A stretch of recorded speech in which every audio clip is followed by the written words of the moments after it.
Queridos amigos, sejam bem-vindos ao canal Videira Espírita. Meu nome é Cristina Brito e este é o programa Projeto 15 Minutos, o Céu e o Inferno. E aqui, diariamente, nós estudamos por mais ou menos 15 minutos a quarta obra, que compõe a doutrina espírita, codificada por Allan Kardec, que é o livro O Céu e o Inferno. Mas hoje vamos entrar na segunda parte desta obra, que trata dos exemplos. Que exemplos? Os desencarnados que virão, chamados em reuniões mediúnicas, para darem testemunhos da sua posição no mundo dos espíritos. Como foi sua chegada, como estão agora. Como assim, Cristina? Nós vamos ver todas, vai ser realmente incrível. No item 1, Kardec nos diz: a confiança na vida futura. Eu não disse. Portanto, exemplos, a segunda parte, mas o nosso capítulo 1 tem o título de A Passagem. A Passagem. Saída daqui, né? E ele disse, né? A confiança na vida futura não exclui as apreensões da passagem desta para outra vida. Ou seja, passagem desta para outra vida. Muitas pessoas não temem a morte por si mesma. O que temem é o momento da transição. Sofre-se ou não na travessia. Aí está o que as inquieta. O que as inquieta. Então, nós sabemos da transição, sabemos de nosso lado, o apoio da espiritualidade. Mas como é que vai ser quando eu for?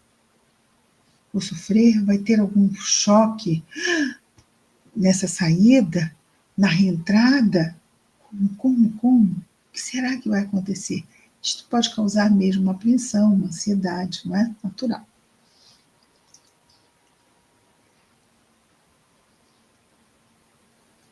Aí está o que as inquieta. E a coisa vale tanto mais apenas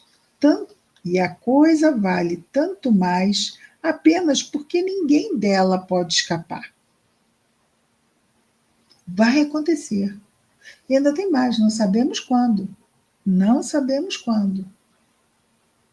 Então, temos que cuidar muito bem da nossa saúde no nosso corpinho físico, para fazer com que ele dure o mais possível, com saúde, com lucidez, né? Saúde mental também, não só saúde física, saúde mental, saúde emocional, né? Saúde integral, vamos dizer assim. Pode-se dispensar de uma viagem terrestre, ou seja, eu posso decidir viajar e em cima da hora, não vou mais. Mas aqui, a passagem para o mundo espiritual, na hora da desencarnação, pela qual todos vamos ter que passar, ricos como pobres devem transpor o limiar, ou seja, essa fronteira. E se for doloroso, nem a classe social, nem a fortuna podem abrandar-lhe a amargura. Não tem carteirada. Sabe com o que está falando, morte? Não. Item 2. Ao ver a calma de certos mortos, deitadinhos no caixão, não é? Lá, às vezes tem um leve sorriso. Ao ver essa calma e as terríveis convulsões da agonia de alguns outros, que podem ficar também, não é, marcados nos traços da face, já se pode julgar que as sensações não são sempre as mesmas. Mas quem pode nos informar a esse respeito? Quem nos descreverá o fenômeno fisiológico da separação da alma e do corpo? Quem nos dirá das impressões desse instante supremo?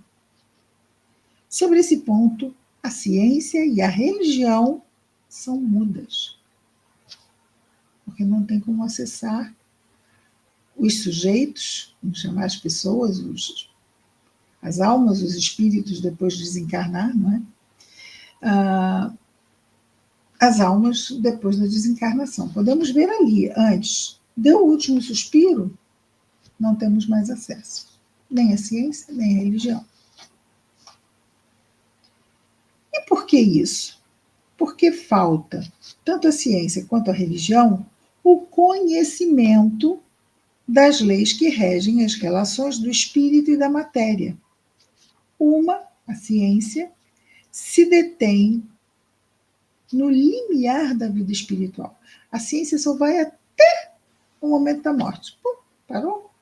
Não vai além. A outra, no limiar da vida material. Então, o espírito chegou aqui. Aí, a religião só vai tratar da vida do espírito. O espiritismo é o traço de união entre essas duas. Só ele pode dizer como se opera a transição,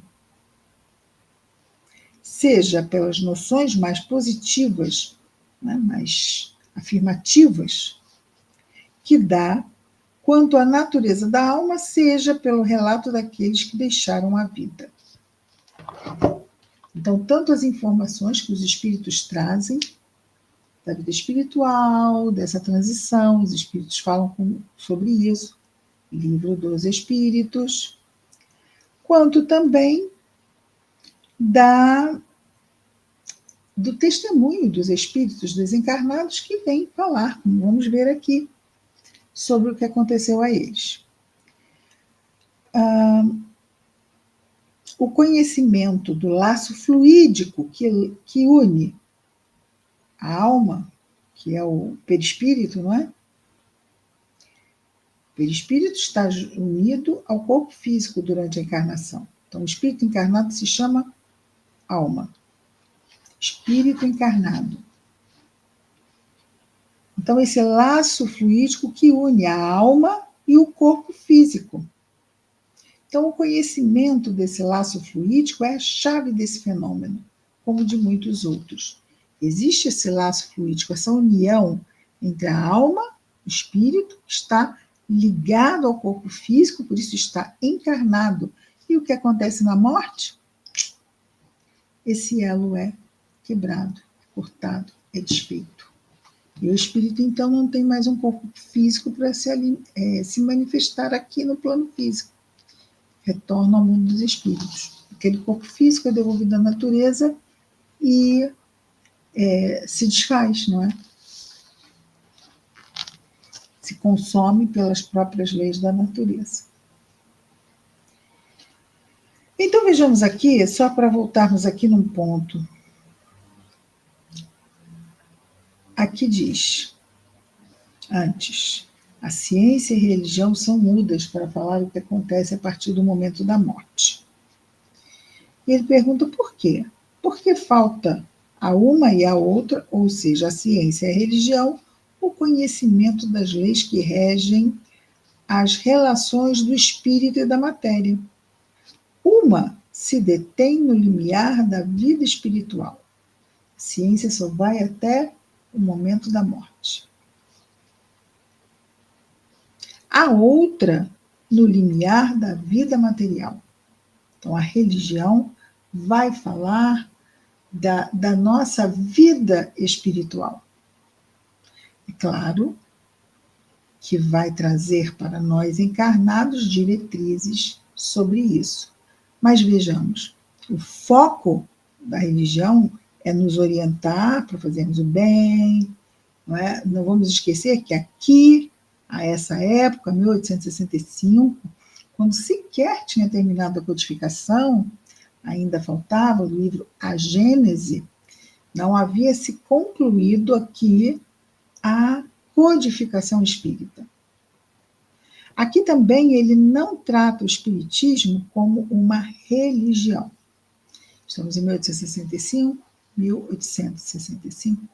Kardec só vai fazer isso em novembro de 1868, alguns poucos meses antes de desencarnar. Isto está na Revista Espírita de 1868, no mês de novembro, no discurso que Kardec faz. Então, vamos lá. Vão me perguntar, diz Kardec, o Espiritismo é uma religião? Sim. E ele, lá na introdução do Livro dos Espíritos, ele diz que o Espiritismo é ciência e filosofia com consequências morais. Ele não destaca a questão da religião. Se bem, não é? Que podemos dizer também, bom, se vamos falar de filosofia, vai ficar no campo da filosofia, melhor não levarmos, mas toda a doutrina religiosa tem a sua filosofia, não é? Mas ok. Mas ele vai assumir o Espiritismo como religião, de fato, apenas alguns meses antes de desencarnar, e ele pergunta, e ele responde, mas vão me perguntar por que não disse isso desde o início? Por que desde o início não falou isso? E aí ele diz, porque no início, qual foi o início? 1857 foi lançado o Livro dos Espíritos. Nós estamos em 1868, 11 anos depois. E ele diz, porque no início a palavra religião estava muito condicionada ao entendimento da época. Então, se eu falasse religião, ia se pensar em quê? Em hierarquia clerical, ou seja, como há na igreja. Uma hierarquia, o Espiritismo não tem, os cargos são eletivos, não são consagrados por um diretor maior, como um papa na igreja. Não existe isso. Os cargos são eletivos. Então, há eleições, e a pessoa fica naquela função de direção durante algum tempo, e depois novas eleições. Ok? Então, isso é importante que se diga. E outra coisa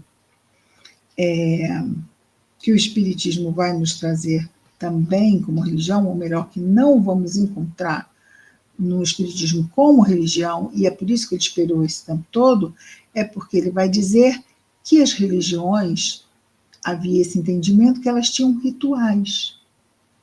E a doutrina espírita, na sua feição religiosa, não tem rituais, não há nada que seja mecânico.